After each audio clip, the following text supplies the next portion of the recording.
What's going on, everyone? It's your boy Sideswipe's a boss, and I know it's been a minute, but I am back again with another Arrowverse TV show review.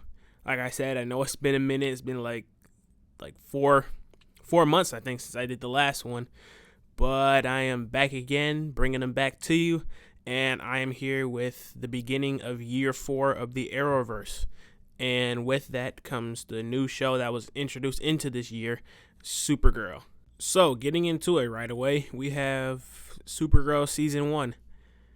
And, this is one of those struggle seasons.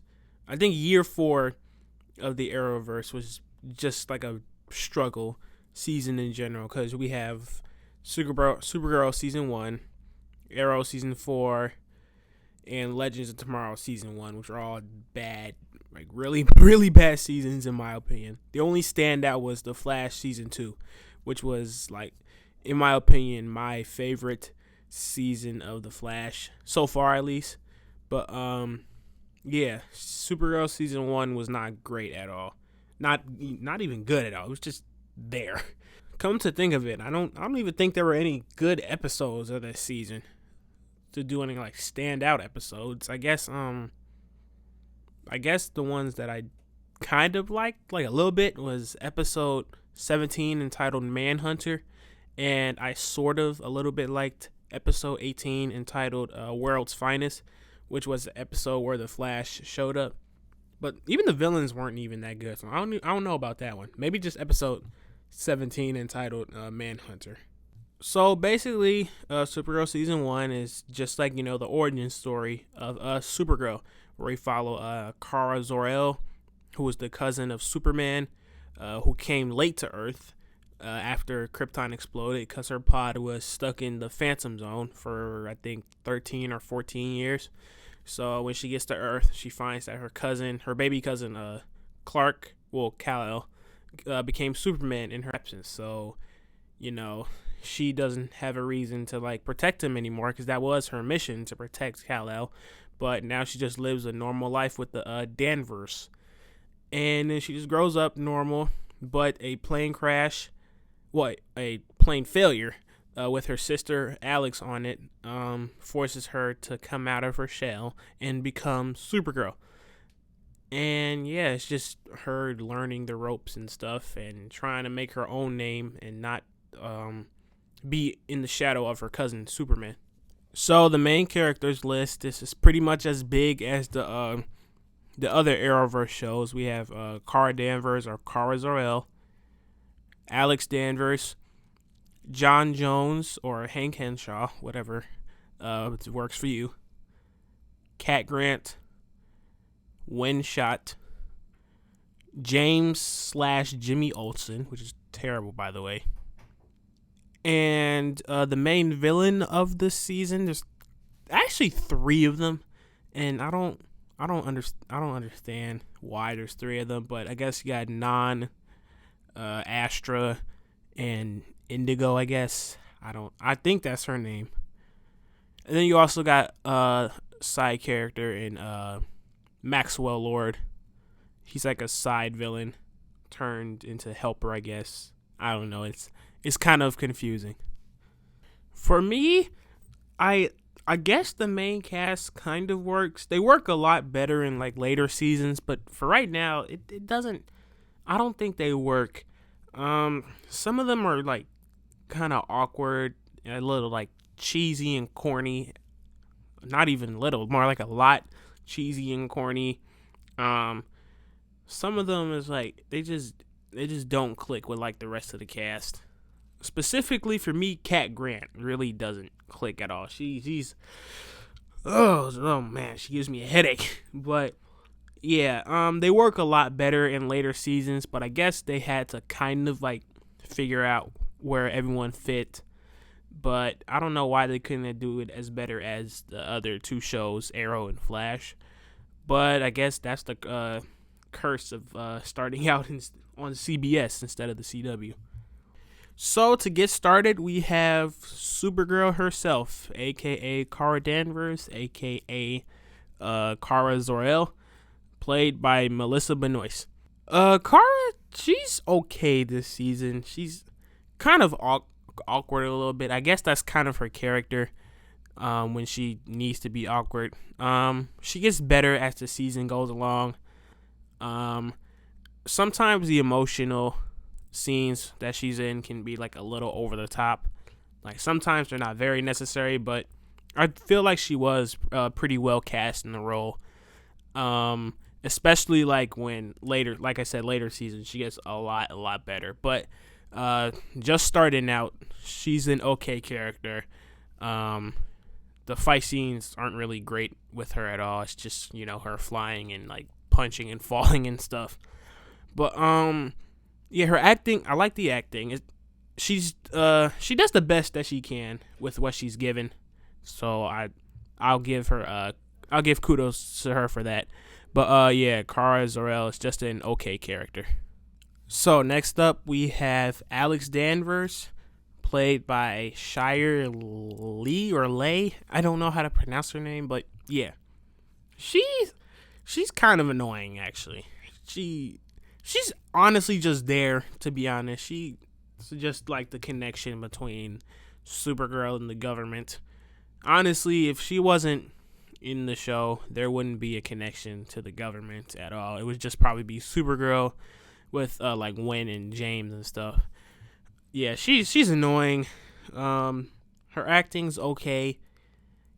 Like I said, with also with Kara, she gets much better as like the seasons go along. But she doesn't really do much either. She's just there sometimes to like give emotional support when Kara needs it. Those sappy speeches. And I don't really have much to say about her. She's just a okay character. Next up, we have John Jones, a.k.a. Hank Henshaw, the Martian Manhunter himself, played by David Harewood. I think that's how you pronounce his last name, Harewood. Harewood. I don't know. But he's actually a pretty good character this season. I say John Jones is the best character this season. He's pretty good. I know he plays that like stickler, bossy, boss character, because he runs the DEO. So yeah, that's pretty cool. And he also is like hiding his identity as well. And then he's pretty cool. And it's really good when he like shifts into his Martian form because his powers are pretty cool. Yeah, the phasing, his fight scenes are cool, even though he doesn't have that many. Yeah, he's kind of portrayed, though, as like a sidekick to Supergirl, which, I guess that makes sense. This is a Supergirl show, but, Martian Manhunter is really not a sidekick character because he's a much more prominent member of the Justice League than Supergirl ever was. But David Harewood does good. He portrays good emotion when needed. Yeah, like I said, he does play that stickler boss very well. And yeah, he's just a good character. Honestly, the best character of the season for me. Next up, we have Cat Grant, played by Callista Flockhart. Wow, I'm surprised. I think I pronounced that right. But oh my goodness, I can't stand her character. Oh, she makes me want to beat my brain in. If that's what you want. She's like the Felicity of Supergirl. She's so annoying, but like in a different way. Where Felicity just annoying in general. Cat is just she plays this. She's the boss of Catco, but like she just plays this like super feminist, super stingy, cocky. I don't even know how to describe it. She just every time she enters the room, you already know it's gonna be women are powerful, men suck, all that. I don't hate against feminists or all that, but if you're like her saying like men are stupid and trash, men don't know this, men don't know that, men can't do this or that, it's annoying. That's basically all her character was to do. It's just empower females, make males look stupid and bad, and it was irritating, annoying, and I hated it. That's why I'm so glad she left after this season. Well, she didn't leave this season, but she leaves at the beginning of next season. So thank the Lord. I'm a girl, and your boss, and powerful, and rich, and hot, and smart. I'm going to remind you in advance that I'm very sorry and I apologize for the inconvenience of me not giving a fuck! Next up, we have Jimmy/James Olsen, played by Mehcad Brooks. And honestly, okay, the actor does fine. Mehcad Brooks is fine in the role. He's okay. He portrays decent emotion when needed. He's actually kind of a little decent with the advice. But I don't know why they had to change him. Like, he's super he's super inaccurate to the comic books. Because Jimmy Olsen is supposed to be, he's supposed to be not buff at all, and Mehcad Brooks looks like a bodybuilder. He's supposed to be, okay, I don't have a problem with him being racial bit, but I mean, I just like comic book accuracy. But I don't have a problem with that at all. But he's just kind of like the opposite of what Jimmy Olsen is supposed to be in the comics.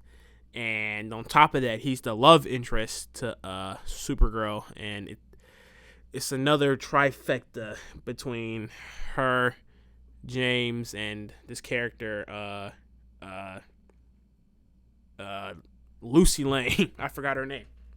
She's so unforgettable, and it's like every first season of the Arrowverse, there's always a love triangle. It's between different main characters. Arrow, it was Tommy, Laurel, and Oliver. Flash, it was Barry, Iris, and Eddie. And now in this show, it's Kara, James, and Lucy. And it's annoying. I don't like it. But yeah, James just an okay character. He's okay with like his like journalistic stuff, or like, I think it's photography or journalism stuff. But overall, he's just he's an character to me. And like I said, with all the other characters, he does get better, and I appreciate him a little. I appreciate him now. Like back then, I wasn't sure about the character. Next up, we have Winn Schott, played by Jeremy Jordan. Honestly, now that I think about it, maybe Winn is probably my favorite character, not Martian Manhunter, because John Jones is the best character this season. Liar! Because Winn, he's a good character this season as well. He does good at what he's supposed to do. He's just supposed to, like, be the tech guy, help out Supergirl. His jokes are hilarious. He's kind of like the Cisco of Supergirl, and he's very funny as well. What I didn't like was when that little side plot of him like in love with Kara and stuff, because I knew it wasn't going to end well for him, and it turned out it didn't end well for him. But yeah, he was good. I like that storyline where with his father, the Toy Man thing. That was pretty cool. It helped him get some like character development as well. Learn that he's not going to become his father because he sets his own path. And yeah, Winn Schott's just a good character. Like, honestly, is my favorite character of the season, and he only gets better on from here on out. And then we have the main villain or villains of the season. I'm honestly just going to do them all together because there's really not anything good about them to say. So first, there was Astra, played by Laura Benetti, I think I'm really pronouncing her last name wrong. But she plays Astra, and she's just an okay character. I say the best out of the three, which isn't really saying much. The only reason I kind of liked her a little more was because she did have that connection to Kara, because she's Kara's aunt, the sister to her mother. So it was kind of interesting, that little dynamic there. There actually was some pretty good emotional scenes between them, and I actually kind of liked her death scene a little bit because it was a little bit emotional between her and Kara. So I like that aspect, but that's not really saying much. I mean, they didn't really have any good fight scenes. There was like tension between them, but not that much. And yeah, she was just okay.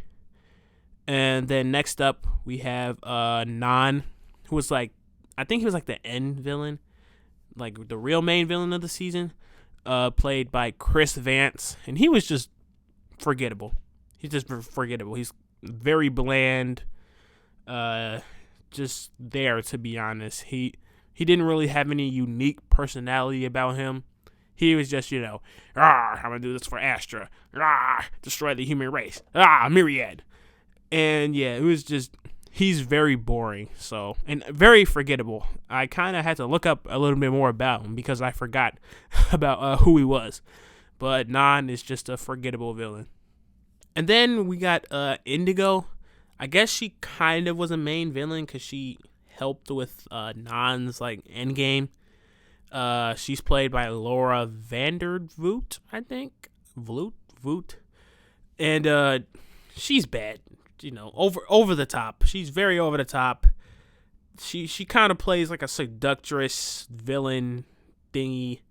It's irritating. She's a part of the Brainiac like clan, I think that's what she called it.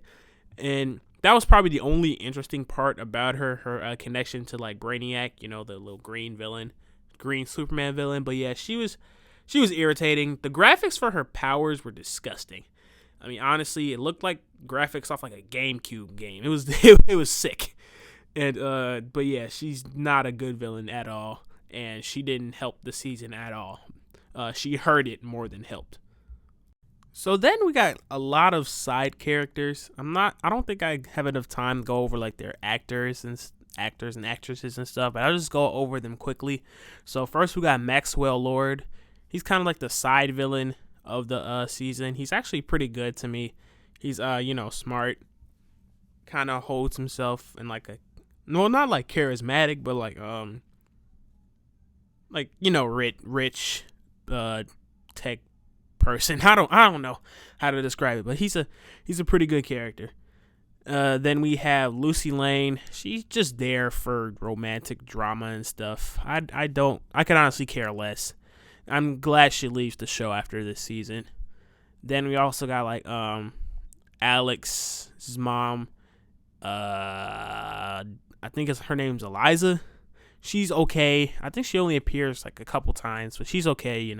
She doesn't really affect the plot in any way, but she's just okay. So I just had to mention her. Then Jeremiah Danvers, the father. He was only in flashbacks, so like I said, he's just okay. And like I said, nothing really. He's not really intricate to the plot or the main story of the season, so he's just there. Now to go over like the other parts of like the season other than just like that characters. So we got like the suits. For starters, I actually kind of like the Supergirl suit.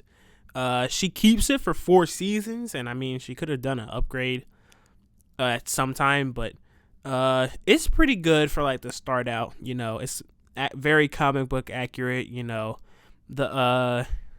I like how they like in the first episode did like the trial and error with like the different kinds of suits and stuff. That was pretty cool. I don't think there were any other like major suits. The villains, they just wore like plain black. It was just bland, not very interesting. Yeah, I don't think there were really any other like suits, any like good looking suits. Probably just like the Supergirl one. Yeah, that was pretty much it. So the fight scenes were not great at all. Not even good. Like they were just they were kind of nasty. When I say nasty, they just weren't good at all.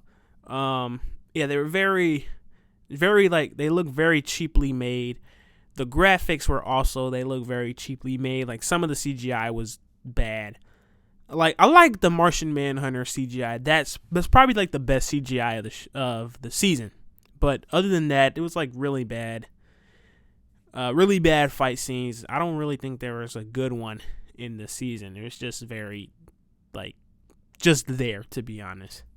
So then like also for like the villains of the week, they were also garbage. Like just to name a few, like that like Banshee one in like the World's Finest.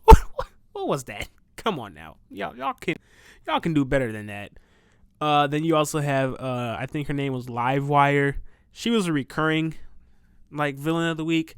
She's kind of annoying, honestly, at a point, or she just like hates everything, and then just when she gets power, she wants to destroy one person that she hates, and that's Cat Grant. I mean, it wasn't really good at all. They turned Red Tornado, who is a hero, a very good hero. They turned him into a mindless, stupid villain whose his tornadoes weren't even red. They were just like regular. He didn't even speak either. Like, he's supposed to be sentient. He's supposed to like have like a emotion and stuff, but he's just a mindless robot, a one-off too, and he's destroyed in the very same episode that he's introduced, which is terrible. I don't like that at all. That's major points down, Supergirl. Major points. So this season of Supergirl also includes a crossover with the Flash, when like the Flash, he accidentally runs to Supergirl's Earth, and that episode was okay. Nothing really special. Like I said, the villains of that episode were terrible. But, I like the chemistry between Grant Gustin and Melissa Benoist. They work very well together. And, yeah, it was cool, like, the Flash interacting with the Supergirl characters. And, yeah, it was just an okay crossover. Like I said, nothing special. So, in conclusion, Supergirl had, in my opinion, has had one of the worst starts in the Arrowverse history. Season 1 is not great at all. There are some good points, like some good people, like Supergirl's okay, but and Martian Manhunter and Winn are good, but overall the season is plagued by bad acting, cheesy and corny dialogue, some very forced storylines, bad fight scenes, bad CGI, terrible main villains, and overall just a dull plot in general. So Supergirl season 1 isn't really very high on the list at all. If I have to give it a ranking out of 10, I guess I would give it like a 4 or 5 out of 10. Not even worth anything over the halfway point. So I just give it a 4.5 out of 10. Not a very good season at all. But it does get better in the future. But, for right now, just give it a 4.5 out of 10. So that's it for the review, y'all. I'm glad to be back with these reviews. Gonna try and do them more frequently now, like I used to do. I believe next is The Flash Season 2, and I'm really excited to talk about that because that, like I said, that's my favorite season of The Flash as of right now. So really excited to talk about that. But yeah, thanks for coming back. Thanks for liking this series, and leave a comment, leave a like, and subscribe for more Arrowverse TV show reviews. And I will catch you guys next time. Peace out.